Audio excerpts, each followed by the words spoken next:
తెలంగాణలో local body ఎన్నికలపై Pawan Kalyan focus కూడా పెట్టబోతున్నారు. ముఖ్యంగా తెలంగాణలో ఉన్నటువంటి జనసేన పార్టీ కార్యకర్తలతో కూడా పవన్ కళ్యాణ్ అతి త్వరలోనే సమావేశమయ్యేటువంటి అవకాశం కనిపిస్తుంది. ముఖ్యంగా ఆంధ్రప్రదేశ్లో కూటమి రాజకీయాలు నడుస్తున్నాయి. ఇప్పటికే కూటమితోటి ఉన్నటువంటి నేపథ్యంలో అధికారం రావడం జరిగింది. ఇప్పుడు పవన్ కళ్యాణ్ అక్కడ డిప్యూటీ సీఎంగా ఉన్నారు. దాంతోపాటు దక్షిణాది రాష్ట్రాలపై ఇప్పటికే బీజేపీ కూడా ఫోకస్ పెట్టింది.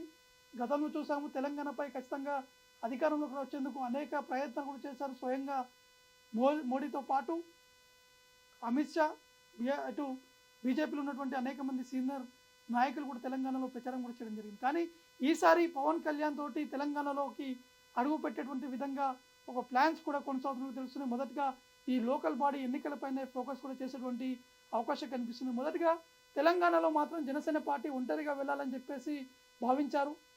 కానీ బీజేపీ అధిష్టానం కొన్ని రూట్ మ్యాప్స్ కూడా ఇవ్వడం జరిగింది.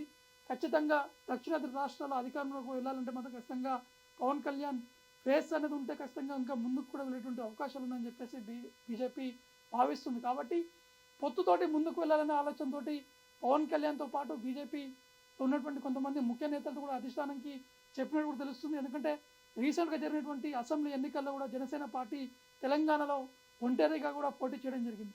కానీ అప్పుడున్నటువంటి పరిస్థితులు కావచ్చు, ఇప్పటికే చాలా వరకు జనసేన పార్టీకి ఒక క్రేజ్ కూడా రావడం జరిగింది. పవన్ కళ్యాణ్ ఏ నిర్ణయం తీసుకున్నా, ఏ కార్యక్రమం చేపట్టినా అది తెలంగాణ నుంచే మొదలు పెడతారు. కాబట్టి ఖచ్చితంగా తెలంగాణలో జనసేన జెండా ఎగిరేటువంటి విధంగా పవన్ వ్యూహరచన కూడా చేపడుతున్నది కూడా తెలుస్తుంది. కాబట్టి మొత్తానికైతే బీజేపీ, జనసేన ఈ రెండు పార్టీలు కలిసి తెలంగాణలో రాబోయేటువంటి లోకల్ బాడీ ఎన్నికలపై ఫోకస్ పెట్టేటువంటి అవకాశం కనిపిస్తున్నాయి. ఈ పొత్తులో ఉన్నటువంటి భాగంగానే ఖచ్చితంగా ఎక్కడైతే మెజారిటీ ఉన్నటువంటి సీట్లు కావచ్చు, అంటే లోకల్ బాడీ ఎన్నికలు అంటే మేరుగా ఇటు హైదరాబాద్లో తిరగబెట్టువంటి జిహెచ్ఎంసీ సంబంధించిన ఎన్నికలు అవి కావచ్చు, లేదా కౌన్సిలర్ ఎన్నికలు కావచ్చు, ఇంకా ఇతర లోకల్ బాడీ ఎన్నికలు ఉన్నాయి. కాబట్టి వాటిపైనే ఎక్కువగా ఫోకస్ పెట్టేటువంటి విధంగా ఈ యొక్క ప్రయత్నాలు కొనసాగుతున్నట్టు తెలుస్తుంది. దాంతోపాటు జనసేన ఉన్నటువంటి కార్యకర్తలు వారందరూ కూడా పెద్ద ఎత్తున బూస్టప్ ఇచ్చేటువంటి విధంగా ఒక సభను కూడా, అంటే ఈ లోకల్ బాడీ ఎన్నికలకి సంబంధం లేకుండా జనసేన పార్టీ ఒక స్టార్టింగ్ పాయింట్గా తెలంగాణలో ఒక సభను కూడా ఏర్పాటు చేసేటువంటి ప్లాన్స్ కూడా కొనసాగుతున్నట్టు తెలుస్తుంది. కాబట్టి ఖచ్చితంగా తెలంగాణలో జనసేన పార్టీ జెండా